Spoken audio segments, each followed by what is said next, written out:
All right, everybody, here we go. This is the Mental Health Comedy Podcast. I'm Ed Krasnick, my co-host Jennifer Kolari.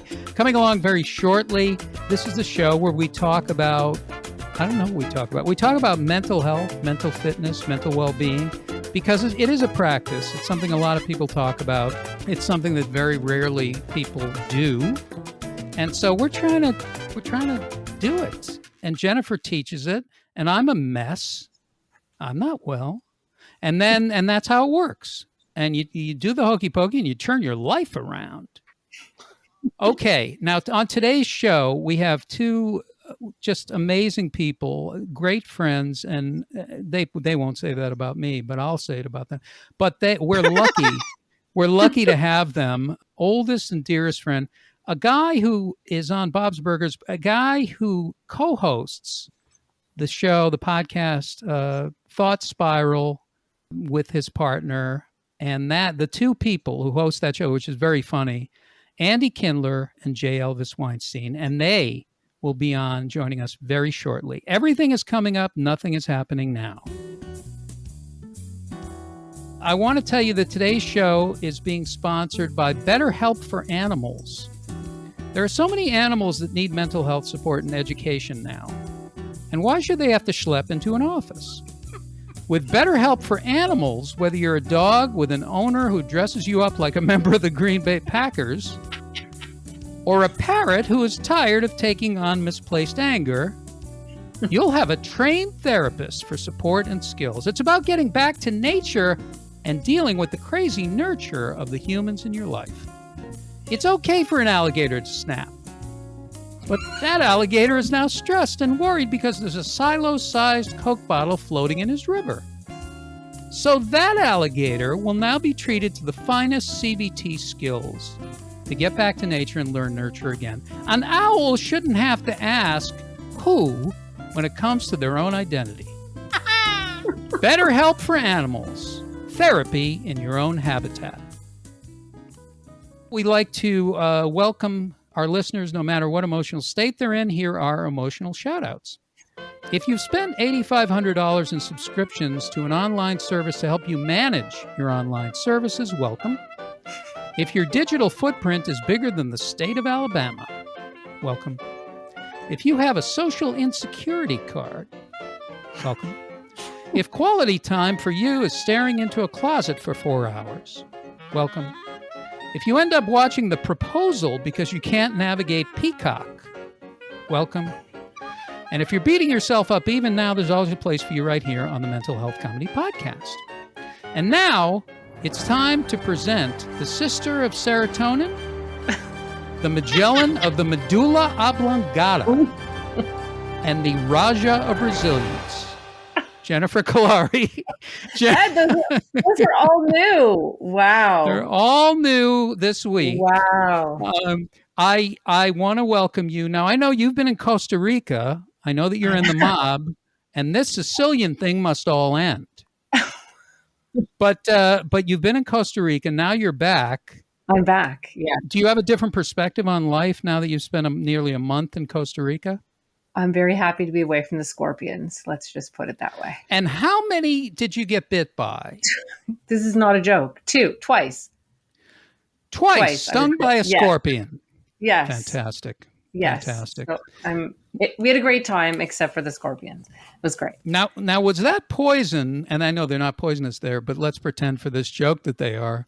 Was that poison equal to or greater than the poison of being around patients that you can't stand? There's no patients I can't stand. Okay, good. You take on the best people. That's for sure. You take on the best people. Now, Jennifer, today I want to talk about something that is plaguing the world, and we're calling it cancel culture. Mm-hmm. I think there's a mental health component to cancel culture. I think we're going to find it. I don't know what it is, but I think we're going to find it. I think fear is behind it. Fear is definitely behind it. What is going on? I heard Bill Maher, and we'll talk to Andy and Jay Elvis about this. I'm sure they talk about this all the time. But Bill Maher said this war on comedy must stop now. And I can just hear Andy's gears turning. I know what he's going to say. He's done a good job on his own. Andy, you're not on yet. You're not on yet. But I knew you. I can hear the wheels.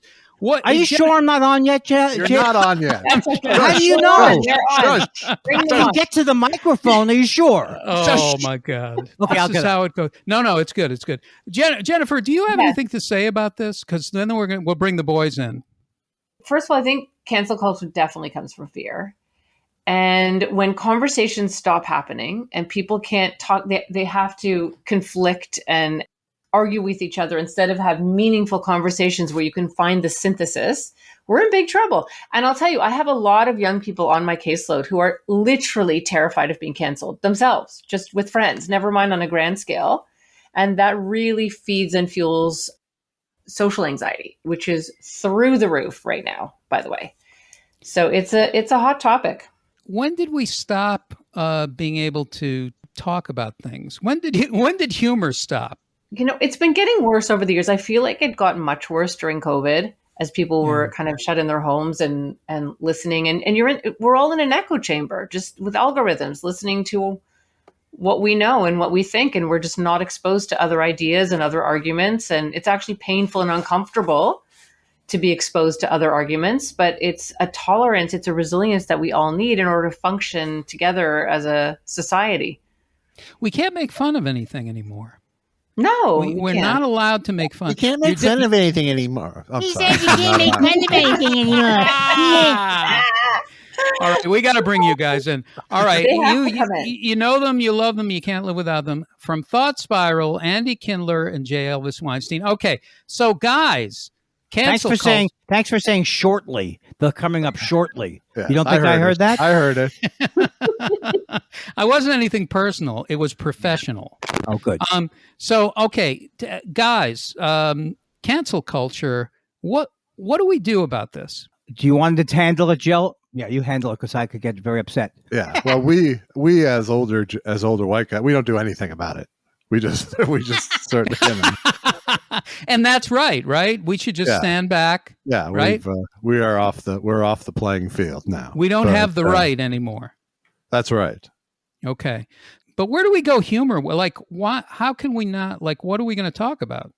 I see that. I don't buy that at all, honestly. Okay.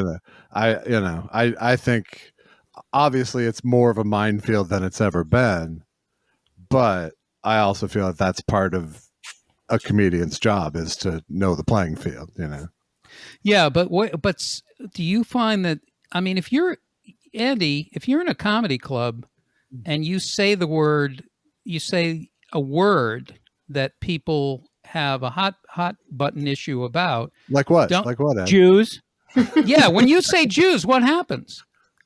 Most people leave, and then the people who are left look at me searchingly. Okay, here's the thing. The problem, what Josh talking about is absolutely right. There is a problem. Of course, there are problems. Like I always use the example of the woman who got in the plane and she tweeted something about people in Africa. It was a bad joke. And by the time she got to Africa, her job was gone. So we know that can happen. But mostly cancel culture is used by the right wing to cover up their claims that they don't have free speech. And by free speech, they mean hate speech. And they don't really. So it's a really.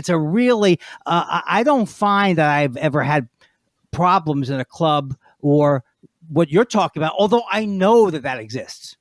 It totally exists, but it exists more online than it does in IRL.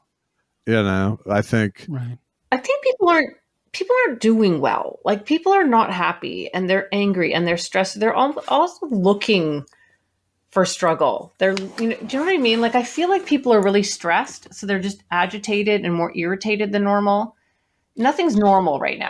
And I think that social media is an outlet for negative energy for people, like a primary outlet for negative energy. Yeah, because there's only a reward for being negative online. Well, and people become addicted to that, right? Yeah, absolutely, and that's. That and the news, and of course, what happens to when you watch any news, probably, you're learning about what doesn't work. You're learning about what's not working. There are very few stories about what is working, and there is a lot working in the world. There's a lot of innovation. There's a lot of things that are happening. There's a lot of amazing things that people are doing.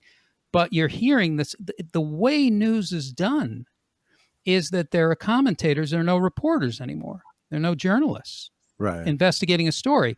You're literally just talking about one story for 24 hours. Mm-hmm. Yes, and everything is greeted with either outrage or applause, with no nuance between. And you're put on retainer for that. That gives you a nice retainer fee. We don't have to pay journalists. We can pay you. That? Who books that, by the way? I know. There's no, either that or the Match Game. Match Game 74. That's what you want to go on. Right? But like as we're talking, like today, Elon Musk is trying to buy Twitter under the guise of that he wants it to be more free speech, but he doesn't want it to be more free speech. He wants it to be more hate speech, like Trump. Yes. Or I don't think he thinks that much about what he's doing. But he definitely is. Why? I think he does. I'm sorry, but I think he's evil, pretty much evil. He's but a huge Josh, comedy fan. Mm. Yeah, he's also unfunny, which I think bothers him. Yeah, bothers me. Yeah. So at any rate, so Josh and Andy, so you don't think that are there special, like since all of this stuff has happened to the culture, to society over the last couple of years with the pandemic and everything, how do you feel? How has it affected how you take care of yourself and how you are creatively? And I'll take my answer off the air. Well, I mean, I find that the hard thing creatively now is just that the world has gone through such a collective experience that there's not a lot of meat on the bone for you to talk about your individual version of that collective experience. Mm-hmm. Mm-hmm. Yeah. So the hard part now is to think of like stories you want to tell that are sort of outside this giant thing we're all experiencing, and yet doing it from inside of it, So the Bo Burnham special, what's your stance on that? Well, good for, I didn't enjoy it, but good for him. I thought he tried something. I love anybody who tries something. And I love that, as much as everyone pledged to make that a creative time when they were home in a place, very few people did, and so the fact that he had the discipline to do it, God bless him, or the need, whether it's discipline or need. The movie from a long time ago was My Dinner with Andre, and whether you like that or not, there was. I loved it, and I saw it more than 3 times. Do you remember this? Do you remember when he says, "Yes, we're bored, but a sleeping people cannot say no." Did it ever occur to you that a sleeping people cannot say no? So when you're in a state of overwhelm, when the world is in overwhelm, you're not choosing things. You're in a state of overwhelm and panic. And so, like, I know I laugh less, I cry hardly ever, and I watched RoboCop, and I felt that he was very vulnerable compared to me. Your problems may go beyond the pandemic. They're way past the pandemic. They're endemic, or they're endemic. But I think, I've said this a lot, but I think the pandemic took, there was a lot of people who went from damaged to broken during the pandemic. Yeah, that's true. We're going to be unpacking the mental health component of the pandemic for a very long time. Laughter is the best medicine, and through all kinds of difficult times, war, struggle, laughter is what really saves people. And I feel like we need to get back to that. And no two people are going to laugh at always the same thing. It's very different. It's very nuanced. Right. But comedy is so important right now. It really is, I think. We're not getting the same release. But you guys, there are many funny comedians, many people doing great work. Who are they? You're asking us? No. I'm just making a comment. How has it inhibited your comedy or helped it? Like you said, Josh, it's very difficult to do it from inside of it. But how has it helped you in any way? I don't know that it's helped me. I think I've got a whole lot of just sort of burning contempt for humanity right now. Great title for a book. And I always had a simmering contempt for humanity. Now it's burning. Now you're on fire. Andy, what about you? A lot of people don't know this about you, but you're a man who, go ahead, fill in it. No, you are a guy who is a very, very spiritual man. You are a tireless giver for the Easter seals but you are a guy who has a very spiritual side. The thing I love about you and Eddie Pepitone, in particular, is you have a very wide range of Yeah. what you can do. You know? Well, I think the pandemic is real. I love Eddie. I think the pandemic has helped me. I'm one of the few people that maybe it has helped. Because I'm speaking hyperbolic, but because it really made me focus on the things that are going on within me, and so so the isolation has actually made me focus on more of what my issues are, because it's just not so much distraction from it, you know. I mean, it's like you really forces you to focus, although sometimes I can't focus. But I feel it's made me more spiritual too, only in the sense that since I've been in a pandemic, I've actually come to the belief that I do believe in God. Doesn't mean everybody else has to, and I'm not afraid to say it. You know, it's like I used to be afraid to say it, just much like George Harrison was when he came out with "My Sweet Lord." He was afraid putting that in a song would alienate people. So I've changed a little bit. What was that, Josh? Never mind. You were going to do an impression of something. It wasn't an impression, but it was a timing based joke that the moment passed. Oh, damn it! Yeah, the moment passed. Well, what can we do? All things must pass when it comes to George Harrison's. What? Oh, fantastic! Let's do it again, like we didn't do it. What that is fantastic. But wasn't there was plagiarism, but that wasn't about his spiritual belief. That He was wasn't just, plagiarism. I That don't was think just it about- was wasn't plagiarism. real. No, it wasn't real. No, Because he heard Yeah. the song at some point, I think, and didn't know he heard it. Yeah, we That's what I all think. have that. We all have that. We don't write hits. We don't write Stop songs. trashing George Harrison, for crying out loud. Oh God! Did you see the Beatles documentary, The Get Back on Josh Hulu? did. Josh I did. did. I haven't yet. Yeah, it's amazing. Boy, it's such a pleasure to see. You're going to love it, Aunt. You will go crazy over that. You will love it. Well, so that's really interesting. So the spiritual side of it. Is there a practice? Do you do something every day? Are you a meditative person? I know Taekwondo. I know that practice has been with you for a long time. Oh yeah, he's really sharp on that right now. No. Well, I Yeah. haven't talked to Andy in a You long did time. detect us. You were able, even on an audio call, to detect the intense sarcasm. No, I believe that God really is kind of love, and I do believe kind of that we're if we can get back to the to me, the thing I'm dealing most with in the pandemic is my rage. I'm focusing on, and whenever I get enraged, I figure it's not the person I'm arguing with, it's some deeper issue. So I'd like to not have as much rage or no rage. Well, it sounds like the fact that you're aware of it, you have a choice about it. It sounds like That's you're what very Josh says, right, conscious. Josh? Yeah, Josh, yeah, you give me credit for that.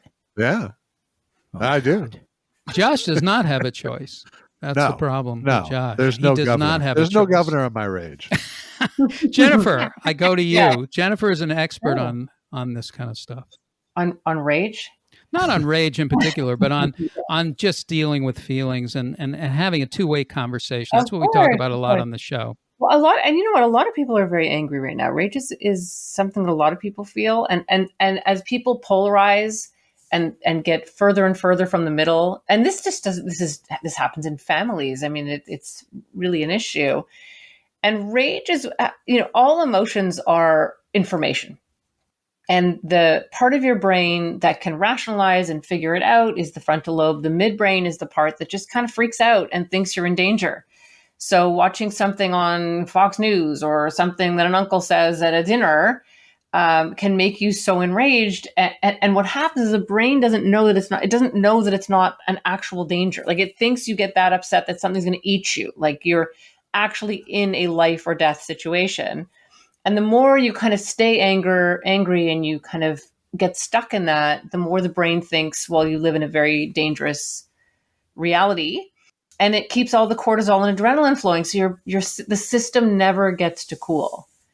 So somehow, like knowing your triggers and often the things you get the most mad at, and we just kind of talked about that a few minutes ago, is sometimes a projection. It's the things that it's like a pain point. And so the more you actually practice calming yourself down, moving your brain to think about something neutral, like being able to toggle between emotions, I can't tell you how protective that is, how important that is for mental health, to be able to get upset about something, get mad, release it, let it go from your body and think about something else and kind of toggle in between emotional states.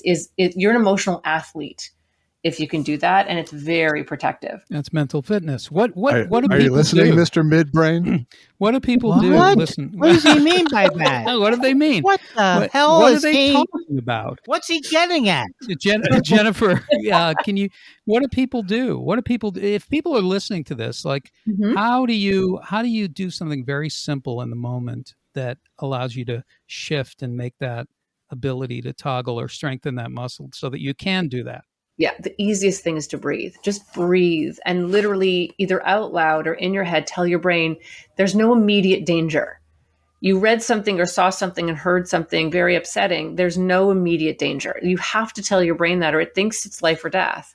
And it'll send out the appropriate biochemistry to support that it's life or death, which causes stress, which causes, a downgrade in your immune system. And it causes you to just be sort of, in a very hot state where it takes the slightest thing to get you angry.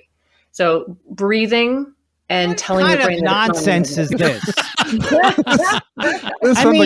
This from the guy who gets a fight or flight response from a bagel conversation. Listen, none of this is easy. None of this is easy. It is very hard to do. And most people don't know that they can actually have a conversation with your brain. You can. You're the thinker of your thoughts. You're the feeler of your feelings. Good luck with Trump. Good luck with Trump.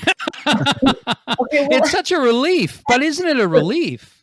Isn't it a relief to know that the conversation doesn't have to just go one way? It's so tiring, one way, all day long with the bothering. Like you being mad about Trump, I mean, obviously there's activism, there's other ways. No, I didn't mean that. I think the rage of Trump's my problem. I mean, if he was one of your clients and you were trying to get him, what would you say to him between rage and insanity? Okay, so listen, I have to be very careful because I have clients, but I've had clients in the past that are very much like that. A toxic narcissist in LA? And I can't get mad at them. I mean, I can't, right? So I have to think, okay, what is behind that? Even Trump, there has to be such trauma. I'm not kidding. Oh, well, we know with him there was. I mean, I read Mary Trump's book, and there was that potato thing. It's all about the potato thing. Anyone that angry, there's trauma. There's trauma, there's fear. And fear is a dangerous thing. It is. Yeah. So you're saying if the world responded to like that kind of craziness with, "Oh, I'm really sorry for you. You must be in a lot of pain right now." You know what? So let's just take this down to a manageable level. So let's say you can't stand Donald Trump and it makes you crazy, and you can't even looking at his face makes you insanely angry. So the truth is, turn stuff off. I was going to say this, Ed. Like that is really good. Stop looking at it. Really, just stop, or at least allow yourself to do it a little bit, but take a break from it because it's overwhelming and it's. I tried that on my wedding night, Ed. Remember that? That's the first thing, and then the second thing, when you think about him, try to. And this sounds so difficult, but just try to think. Okay, there's trauma, there's sadness, there's fear, and you can't do anything about it. It's out there in the world. It's not It's not happening to you in that moment. You have to tell your brain that there's nothing directly in front of you and train your brain to at least be able to think about something neutral on demand. Is that understanding as the Yiddish word is Rachmanis, an understanding from where people are coming from? Like compassion, right? Finding some depth to the situation. Is the use of that to make it make sense? You're never going no, you're probably not going to make sense of it, but what you can do is find some humanity and some compassion in that moment and let it go.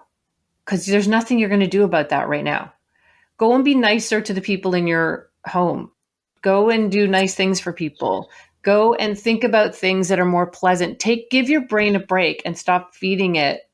Because it's fight or flight, and we're feeding the fight or flight, and it's addictive. It is addictive. It's like eating candy. It is an addictive thing. And then all of a sudden your brain is tuned to fight or flight. And Jennifer talks about this we've talked about this a bunch of times on the show. There's a part of your brain that tags things. So whatever you tag, your brain tags, it looks for more of the same. Yeah. That's a brain function. That's not like something I made up. It is something I made up. I don't know about that, Ed. I don't know. Saying, like, put your head in the sand and don't ever watch the news and don't know what's going on in your life. I'm not saying that. I'm saying just don't feed that constantly. It's really bad for it's really toxic. It's really bad for your body. And the other concept that's really interesting, I was talking to the great Jason Brown, who you introduced me to, Jennifer, about this. And that is the idea of you be well. Like, stop trying to help everybody else. You be well. If you're well, the whole world is going to come forward. You have to be well. There's a danger in that thinking, though, because there's a little bit of danger because it's like when Oprah was selling The Secret. I think it's important for people to know you don't create your own reality. You can add to it your own stuff. But I think sometimes people think they can think themselves through things. And that becomes kind of a toxic positivity. It's your fault that your life isn't great. Or you're Superman and won't be affected by it. Yeah, that's not what we're talking about. It's sort of more like if you think of your attention and your brain like a flashlight, what you point it at is what your world is going to be. So take the flashlight and point it somewhere else, or at least don't leave it on that issue for a really long time, because it's actually really bad for you. Can I help you with the metaphor of the mining with the mining helmet, since it puts the brain and the flashlight right together? I love that. Yes, the mining. That's sweet. Great. But you can just take your attention and put it on something else. Now your brain won't like that. It's like, what are you doing? What are you doing over there being happy and thinking things are great? You need to be back here thinking, things are terrible. And your brain will yank you back, and that's okay. You go back for a minute, and then you constantly try to shift your attention. You can move that helmet. You can decide where it goes. My friend had an acting teacher that referred to that as the warm, shitty place that you keep going back to. It's so true. It's warm and shitty. Yes. There is an addiction to this. There really is. Yes. Yeah. Have you guys been considering a career in mining? A little bit. I mine for data laughs, mining. right, Josh? I do data mining. You do mine the laughs. I hit a jugular humorous vein. I've been listening to something about Jerry Lewis, and I don't want to even talk about it, but it just reminds me of great guy, how great guy, crazy, a nice man. There's a man who is not doing a lot of conscious work. Tell him what you heard. I still don't think you heard this, Ed, but if you did hear it in Vegas, him talking to Tony Orlando, tell Josh. I was there. Tell Josh the story. The story is this. Jennifer the story. Okay. The story, and I've never told you. Well, the story is that they used to do a daytime talk show, and it was called Las Vegas Tonight, but they shot it in the afternoon. Okay. And they shot it at the Dunes Hotel, and it was like 4 p.m. It was old people coming in from the casinos. It was the cast of Cocoon. It was Cocoon Dinner Theater, and they had Jerry and Tony Orlando hosted this show, and his first guest was Jerry Lewis. So Jerry, I went over because I actually wanted to see it. I'd never seen him live before. So I went over, and he comes with like the bicentennial hot pants and the oil on the hair, way back. And he sits down, and Orlando starts to interview him. And he looks at the audience. I'm not kidding. He says, this guy could be a real talent if he would just stop putting white powder up his nose. This guy, and I tell him, he doesn't let, now people in Vegas are asleep. This was so egregious that these people are now not asleep, and they're horrified, and their own horror is keeping them awake. And so this was an actual thing that I saw. I actually went there to get his autograph. And at the end, I just walked out because he continued to do this. And Tony Orlando was very hurt by it. He was very upset. How could you walk out of the Jerry Lewis intervention? It was the Jerry Lewis intervention show. But what I will tell you is a lion from the Siegfried and Roy show came by, took a paw full of potato salad, put the sunglasses on his head, threw its mane back, and said, "This business will bury me." Roar. No one batted an eye. That one he made up. That one he did make up. That's from my But not the my Jerry old Lewis act. story. No, the Jerry Lewis thing is a real story, and Wow. and he hurt a lot of people. But you talk about somebody who was very abused. I mean, his childhood was like, forget it. It was like his parents were like the Hansel and Gretel people. There were breadcrumbs in that house, and they weren't leading to a good place. Good night, everybody. Anyway, that's a real story, and Andy, I've told you that before. But it was so weird for me because it wasn't an entertainment moment. It was actually a stunning display of dysfunction in front of a live audience, and I just had never seen anything like that. And I've also never seen anybody not turn back. Like, now let's go on with the show. If we can, like cover it in some way. He didn't. No, cover he it. was so high. He was gone. Yeah, Jerry was so high. Jerry was Jerry high. or Tony. Well, both of them were high. And where was Dawn during all this?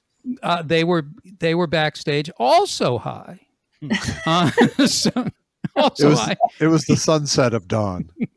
It was. But anyway, there's a lot of stories like that, a lot of stuff like that, and I don't want to even really shine a light on it or talk about it because it's been talked about enough. But there was that thing that happened in the Academy Awards was really a drug it was like a drugged moment, because what was so interesting is not clarifying or making an announcement about it or making a statement about it or like saying, hey, I kind of flew off the handle there. Yeah.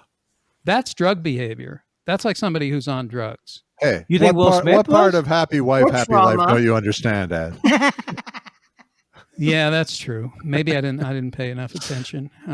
That's probably my own problems. But that's really It was true. horrifying to watch. I mean, It I was. mean, Josh and I talked about So it. disturbing. It was disturbing to watch. Yeah. Yeah, because it's just, you just don't see, even though it wasn't high level violence, it was still true violence, Yeah. And that man, less than an hour later was on stage receiving an award. I know. And And being applauded. Yeah. Well, what are they going to do? I would have probably applauded just because I was confused. But it's sort of like the epitome of Hollywood fear of like, no one can go up to this giant star and say, could you please leave after hitting a guy?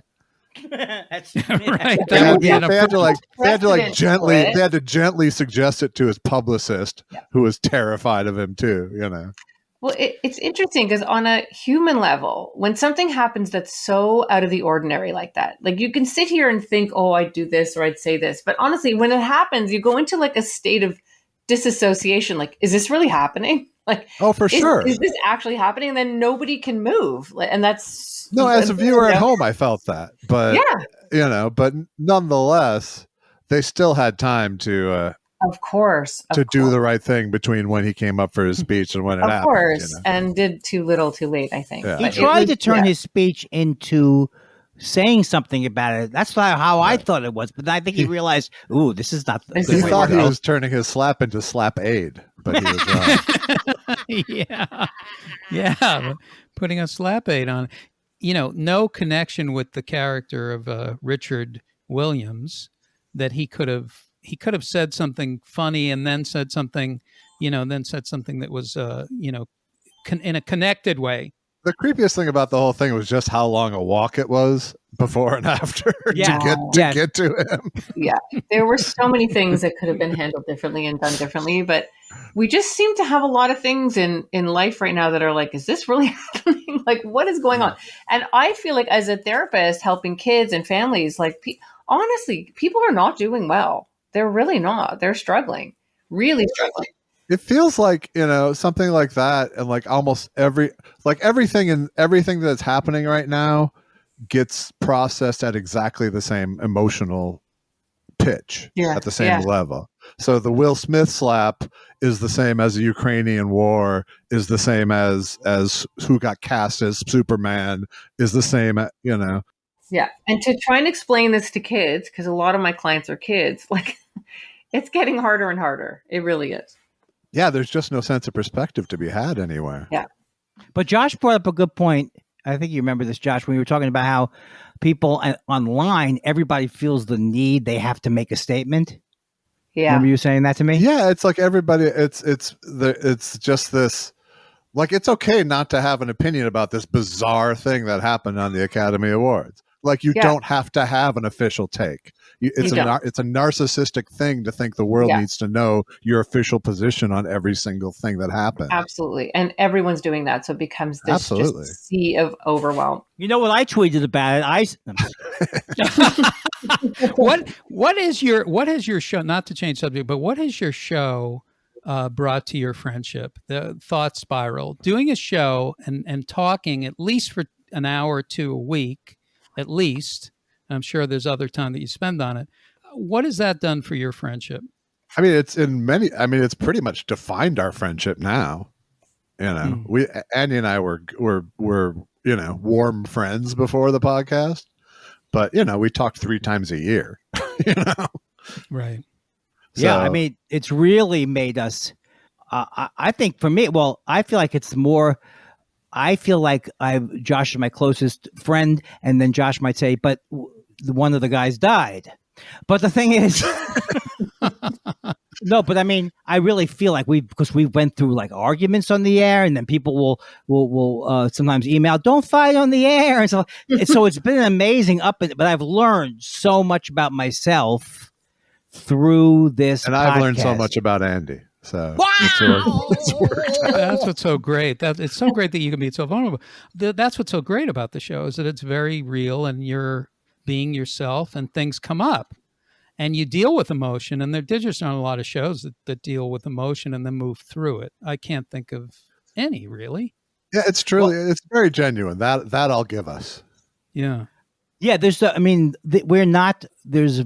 little. 65 degrees downtown Los Angeles. Alberti Kindler and Josh Elvis Weinstein coming at you with the Jew talk.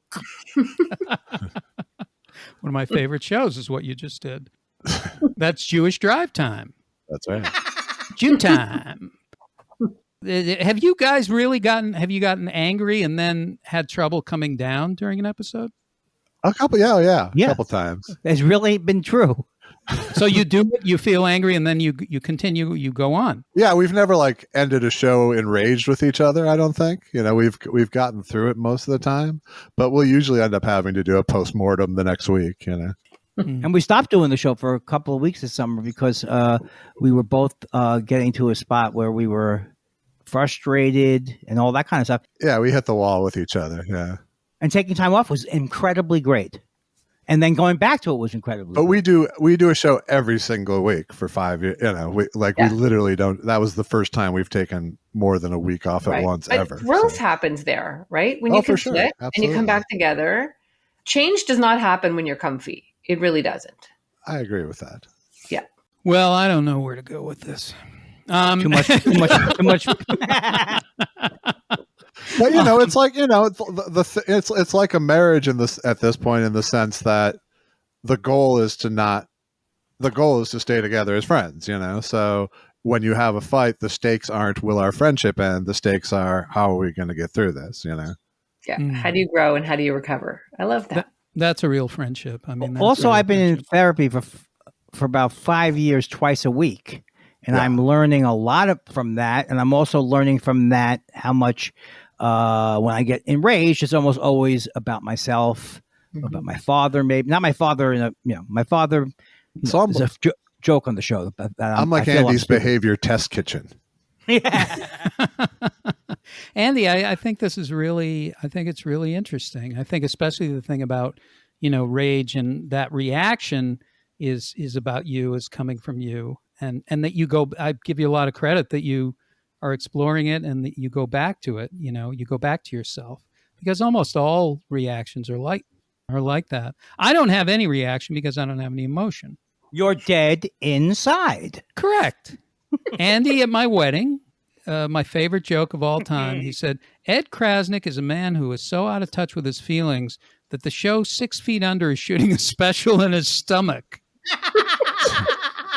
I'm funny, Josh. Come on. I'm starting to see the paper trail now. You funny man. You're very funny. Previous to the podcast. And now I think I can recapture it. Well, that was enough for me. That was fantastic. So I'm going to let all you people out of here because we have a hard out in a few minutes, and I'm going to honor it. Can you do me a favor, Ed? Can Yeah. you say a shame sandwich for me? It's a shame sandwich. Thank you. And how about Mr. Whipple when he says, "Stop squeezing the what?" Shaman. I came here in a shambulance. Shaman. Okay. Well, that's our show. Stop squeezing the shaman. Stop squeezing the shaman. I actually did see a shaman in Malibu. She had a card that says Malibu Shaman. Wow. And she said, your ancestors love you and they are killing you. Literally said that. Okay. That's true. That's true. That is true.